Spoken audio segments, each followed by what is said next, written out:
That's your bass in memory of Mike Rutherford. He's not dead. Why did I say in memory of? Because you remembered him. Oh, yeah. We'll go with that.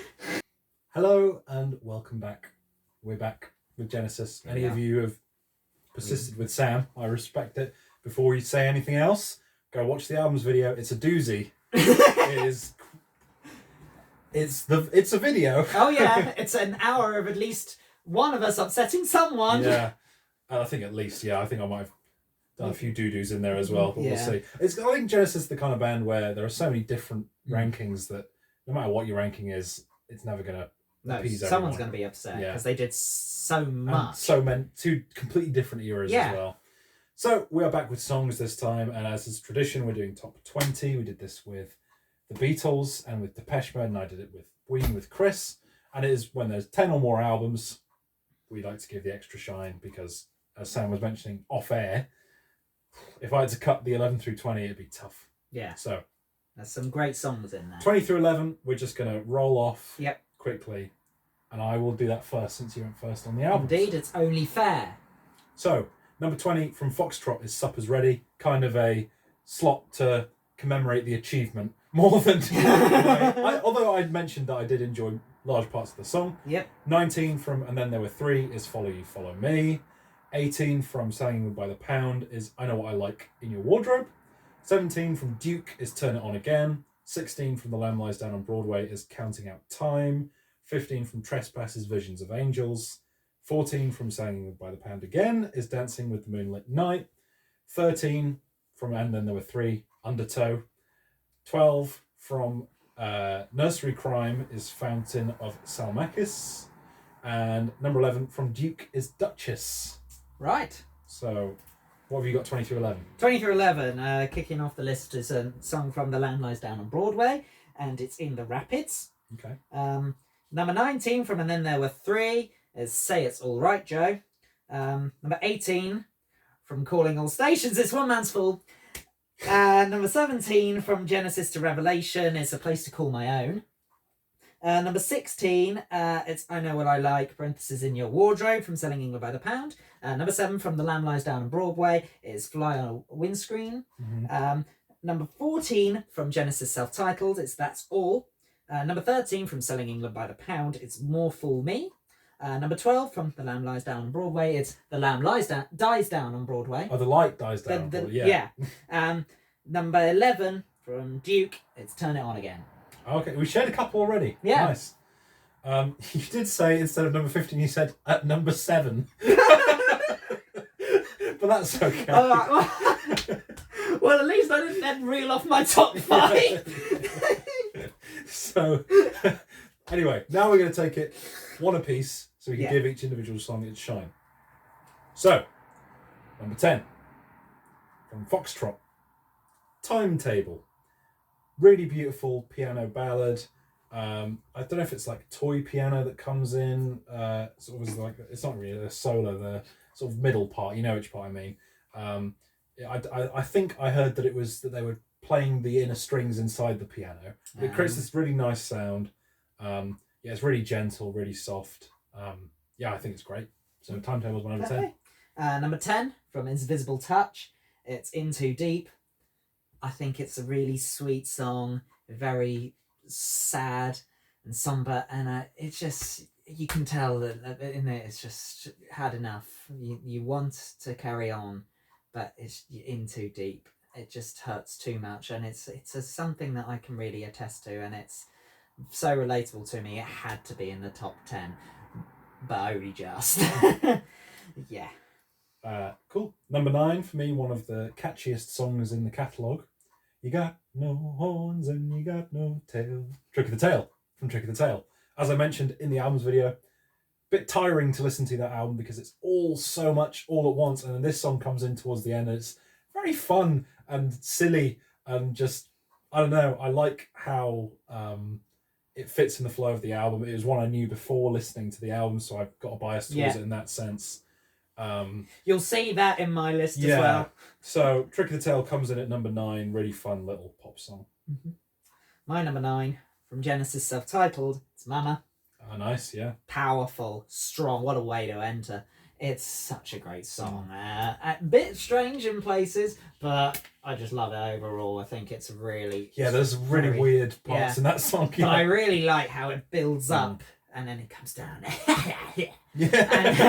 And then at the end, you just... Oh, what a catharsis. And it's a long catharsis, but at the end of that song, it's just...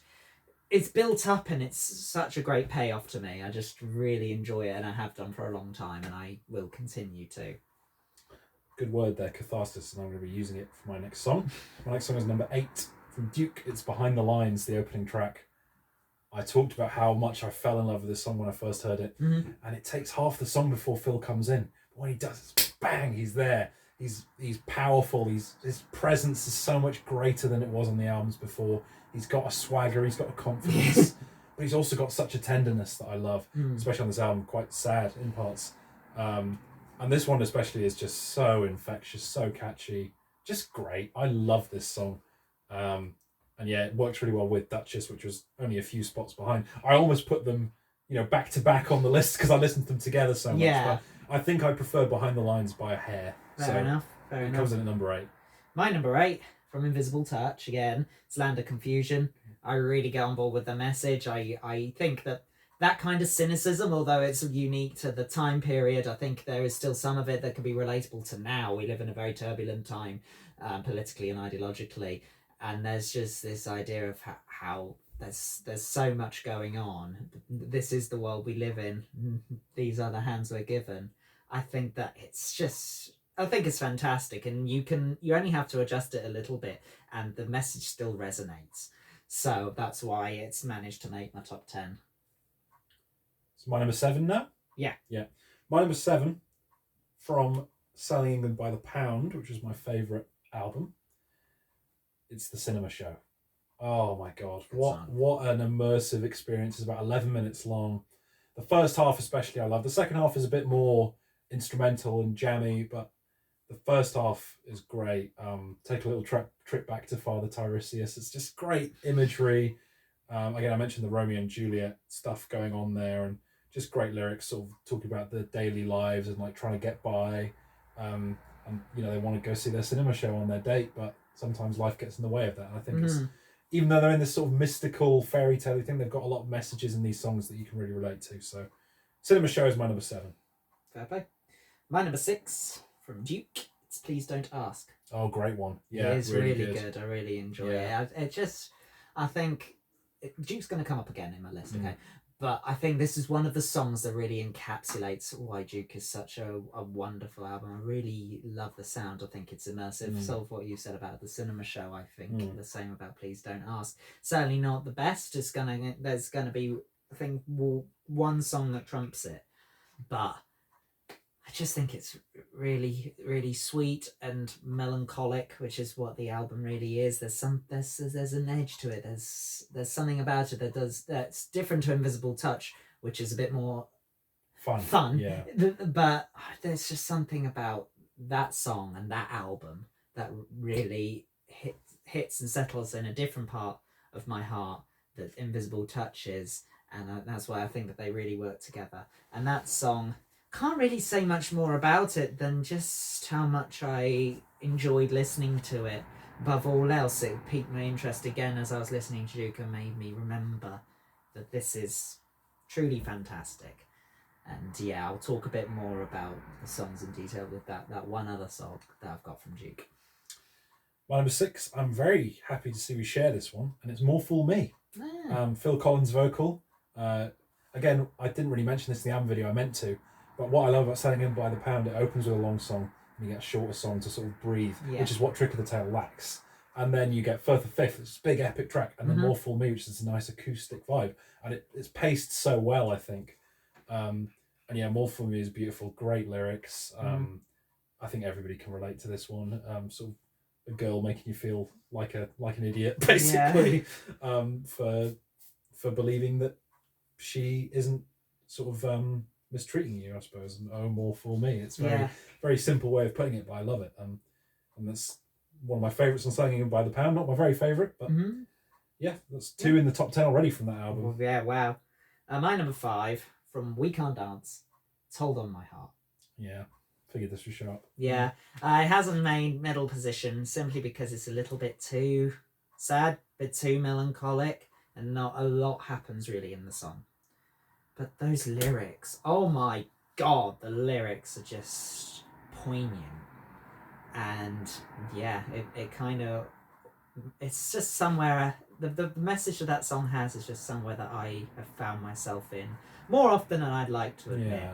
And there's just something so, it's a difficult reality that song faces you. It's like, in the background there's something good happening, or at least it seems that way, but there's something that's stopping you from enjoying it. And it's a cynicism from being burnt too many times before. We both know we've been here before. We both know what can happen. And it's weird how I find myself having a dichotomy in my head between my head and my heart. Yeah. And that conversation is happening between the two of them, even though it's not really a conversation because the heart doesn't get much of a look in, apart from that bridge, if you'd like to call it that. Yeah. Yeah, it's just, it's a special song, and it's almost a reason why We Can't Dance Made is so high on my album ranking. Check out the album ranking if you feel like it. Hole in My Heart is just the best part of that album.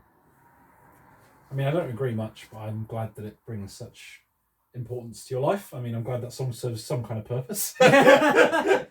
Joking. It's nice. It's in my playlist. Top 5. Yeah. This is real stuff now. This is hard. And now we were very close to a lineup. Right. You went for The Light Dies Down on Broadway. I went for The Lamb Lies Down on Broadway. The opening track. Which I think is, I mentioned it, it's a great introduction to the world of that album. And it's really catchy. It's got great synths, great atmosphere. Again, very suburban and sort of grimy. Yeah. It's good. It's a strong opening. And it's got such a punch to it. It's yeah. Like you just kick straight in, and it's great. And as much as Lamb Lies Down on Broadway was only my number 4 album, this is not the last song from it. So, I mentioned the A-side being really strong, and it's going to get more rep. So that's my number 5. My number 5 is Invisible Touch from Invisible Touch, which is one of the most fun songs that I think Genesis have ever pumped out. Not necessarily the best, but definitely the most fun. And unlike Hold On My Heart, which is coming just below this, Invisible Touch, it's got the optimism that is absolutely the antithesis, the juxtaposition of Hold On My Heart. And I've also found myself listening to that song in a very similar situation. It's like, oh yeah, no, you can hold on. But yeah, it seems I'm falling for her. It's a great song, and what a way to open that album. And it's one of the reasons that I had to put that album at the top, because that is such a strong song. Oh my god. I thought you were going to stand up. It was that good. I'm just gonna leave. Invisible... Ooh, sitting on my cushion now. Invisible Touch is so much fun, and I defy anyone not to listen to that song and just go, yeah! It's my favourite song on that album, for sure. Yeah, and it's one of the first songs that I really remember hearing at Genesis, and yeah, it just deserves recognition, even if you don't like the 80s. Just have fun. Invisible Touch is one of those songs that is, it's fun. Fun is the key word with that song. It's just one of those songs. Indeed. I can't argue with that. And also, if Sam confused you with his numbering, just pay attention to the numbering at the top. We had a bit of a mix up there. We had a bit of a mare. I think all's fine now. Top 4 now. Yes. Yes? Yes. Okay. I'm chaos. My number 4, you're not going to like this. From Nursery Crime, it's the musical box, the opening track. It was one of the ones you said that was listenable, so that's good. Don't pull that face. No, I won't finish. Oh, good. Or I'll boycott it. No. I think I mentioned it's got a great guitar from Steve Hackett, really heavy song, but also got some lighter moments. Sort of halfway through that really gets quite loud and aggressive, and I just love that. I think it's got a lot of momentum, and it really flies by, despite being 10 minutes long for me. So, musical box is my number 4. My number 4. My number 4 coming in a trespass. It's White Mountain, which is the second track from the album, and by far Good the one. strongest. Yeah. Yeah, it's really good. I really enjoyed it. I think that this is a sign of things to come for Peter Gabriel. I think it's definitely one of the more outlandish on there, and it's not one of the longest, I don't think, which also plays to its strengths. I think that it earns its length. And yeah, I really enjoyed it, and it's the only one that I can remember very vividly from the album. The rest of it, I think, is it all feeds in together and links up, which is why I haven't got many tracks from that album, which I did rank quite highly in the albums video. Go and check out the albums video. But this one was definitely a standout for me, which is why it's here. It's kind of the same that happened with me with Visions of Angels. That made my list. It was the only one I can really visualise. Yeah. So, top 3. Yes, the medals. So number 3 is actually the highest ranking song that I'd heard before. So the top 2 were new discoveries, which is quite exciting for me. Because usually, if you've watched the videos on the channel, if I'm discovering a new artist, naturally you're going to be gravitating towards the songs you know already. So my number 3 is from my favourite Genesis album, Selling England by the Pound, and it's Firth of Fifth. Really hard one to say that. And I think, again, the really, really iconic piano part. Perhaps the most iconic Genesis instrumental is that opening piano. It just throws you straight in. Great vocals and lyrics from Peter Gabriel. Then you get an amazing flute solo from Peter as well, which is quite rare that he does such a long flute part. But he did it a lot in the live performances, I know. It was part of his whole shtick. And then you get Steve coming in with the guitar solo, and Phil's drums are amazing. And then it all climaxes brilliantly. And again, 10 minutes long, but it really earns the length. And it's my favourite of their epics. The top 2 are a bit more conventional songs. So fair enough. My number 3, my bronze medal, the only new discovery in medal position, and it's from Duke, and it's Duchess. Nice, Duchess is a lovely song. I wasn't as fond of the opener as you were, but when Duchess came in, I was put at ease. I think that it's such a strong song. In its own right. I think that it's iconic, and obviously I knew it was going to be quite good because my manager loved it so much, and so I was so pleased to find that I too liked it, and it set me up for Duke as a whole. I also love the fact that the album is called Duke, and that song is It's Duchess, and that I think that's part of.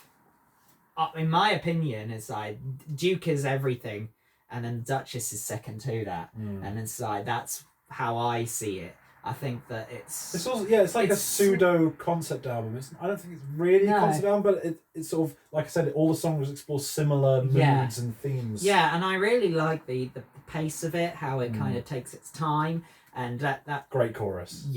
And that kind of transcends the album as a whole. The melancholy and taking things slower and giving you a time to think and process. And that's how come I think that this album gets away with having slightly longer songs than some conventional artists at this time.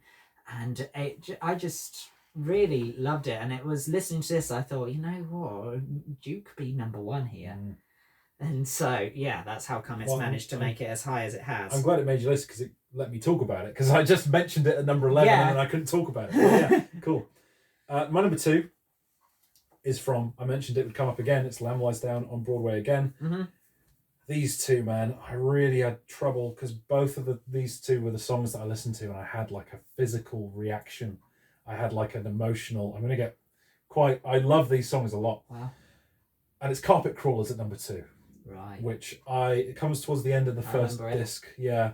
And I think this is one of Tony Banks's best works, the sort of twinkling pianos that sort of surround the whole song and the atmosphere. And it's just very simple.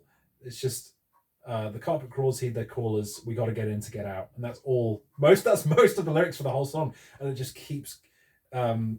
And it's, I don't know, there's something about it that it's sort of a cry for help, to me, is how I sort of interpret it. But it's also really beautiful and moving. Like I said, when I listened to it, I was like, this first disc of Lamb was really good. And then this came, I was like, oh my God. And it completely floored me.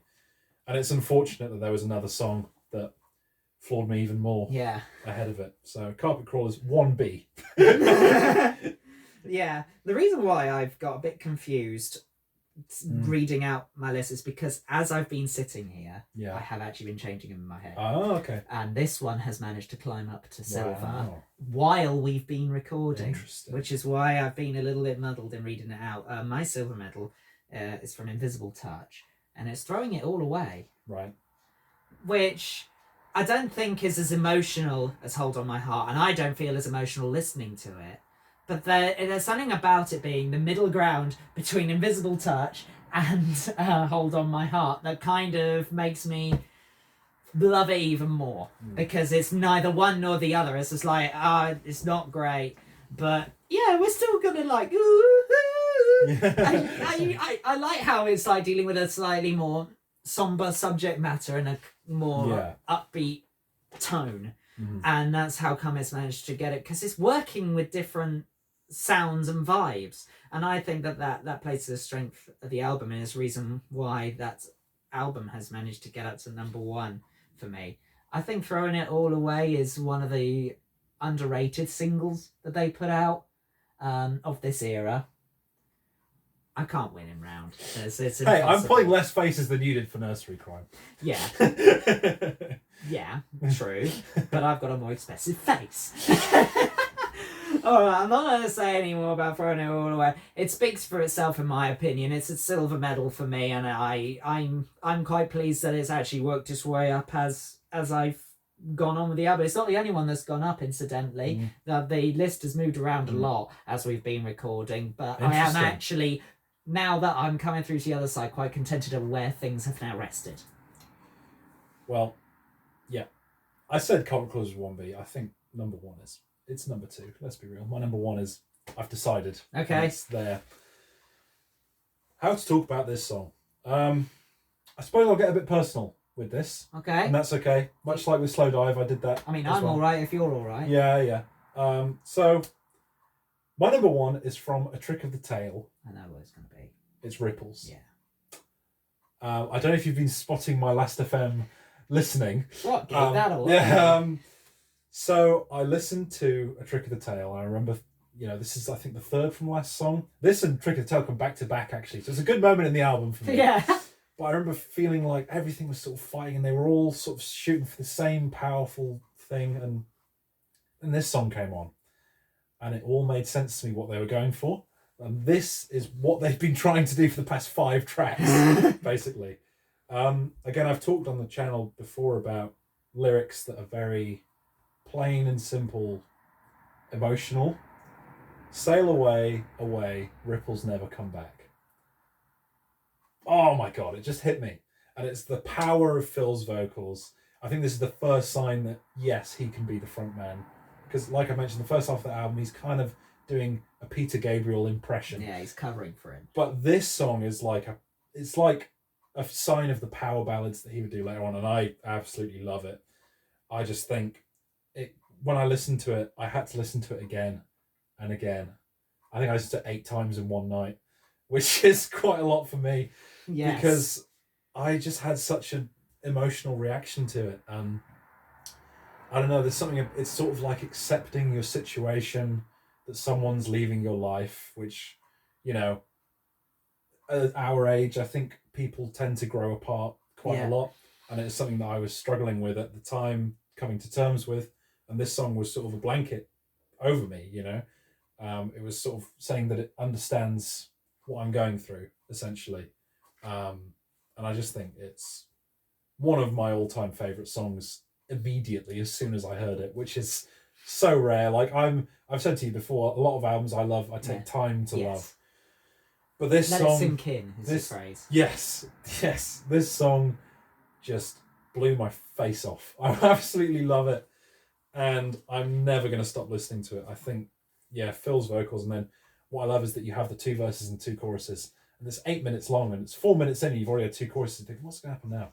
And it goes into this instrumental section with, again, Steve Hackett and Tony Banks. They're sort of filling the time and creating this atmosphere, and then it slowly builds back up, and the drums come pounding in, and then Phil just belts out another chorus, and it's one of the most beautiful songs I've ever heard. So I think it's Ripples is my number one. one little mini win for me is that your number one song is a Phil Collins vocal. There we go. I mean, how many in a row from Peter? It was 6 in a row from Peter Gabriel. And Phil Collins Yeah. comes on top. Yeah. It's Yeah. undeniable song for me. So yeah. My number one, I don't have as much of an emotional connection to it for you as you do for Ripples, which I love for you. But my number one is from And Then There Were Three. Follow you, will you follow me? Yeah, that's sense. my number one. Yeah, love it. Oh my god! And I think another mini win for me is that I haven't chosen a song from the 80s as my number Well, one. I also made my list. It's not a deliberate decision, but I did always know that "Follow You, Follow Me" was gonna be number one Wow. because I adore that song. I love everything that it's doing, and I think personally, you look. Watch the album's video, you'll learn where I'm at. Right, this is the beginning of the genesis that I have known my whole life. Yeah. This is when it begins for me. I love the Peter Gabriel stuff. Doing this dive has been amazing, and I really did enjoy Peter Gabriel's genesis. Some of it. I can appreciate and respect it, but this is where. For me, it began. Not the album, not And Then There Were Three. Follow You, Follow Me is where it begins. Yeah. And Duke takes the baton. Yeah. And runs with it into the 80s. Enhances it. And yeah. Follow You, Follow Me is a special song. I think everyone is performing at their best. I love how soft Phil Collins' vocals are on it. And it was the earliest song that I'd heard for the longest time in their discography. I knew Peter Gabriel came before it, but I never ventured that far in until the dive. Follow You, Follow Me is special. I love its message. I really like the chorus. I think it's dangerously catchy. Yeah, dangerously. Despite the fact that it's quite a slow song, really. It's a lovely song. I think it's really, really nice. And I think it's definitely worth a listen for anyone. It wouldn't be the top of everyone's list, but it's the top of mine. And I'm proud to say it. And then all that leaves are a few honourable mentions to get through. So I'll do my 10. You have 5, I remember you saying? 1, 2, 3, 4, 5, 6, 7. Oh, that's good. So honourable mentions, songs that I wish I could have put on the list that I just couldn't. Yeah. From Foxtrot, Watch with the Skies. From The Lamb Lies Down on Broadway, Chamber of 32 Doors. From Abacab, No Reply at All. From Nursery Crime, Harold the Barrel and Harlequin. From Trick of the Tail, Entangled. Again, Lamb Lies Down on Broadway, back in NYC. From And Then There Were Three, Ballad is Big. And then from Genesis, Self-Titled. I really wanted to get one of these two in, but just couldn't do it. I had Home by the Sea and That's All. Yeah, fair, good honourable mentions. My HMs are Heat Haze from Duke. Yeah. Jesus He Knows Me from We Can't Dance. Silver Rainbow from Genesis. Tonight, Tonight, Tonight from Invisible Touch. No Son of Mine from We Can't Dance. And then for Calling All Stations and Shipwrecked. Get those out of the way nice and quick. Anyway. Thank you very much for joining us. Yeah. It's been interesting. It's been an experience. Enlightening. I may need a new co-host, but that's fine. It's all right. You've got a choice already. Yeah, there we go. And more on the way. So as that's mentioned fine. in the albums video, Pretenders is next. I know you know a lot of the Pretenders, don't you? Oh yeah, I've listened to the first 5. So. I've only heard Learning to Crawl, so should be interesting. Wonder where we'll both land on that, because there's 11 albums to rank. So yeah, subscribe if you haven't already, and we'll see you soon.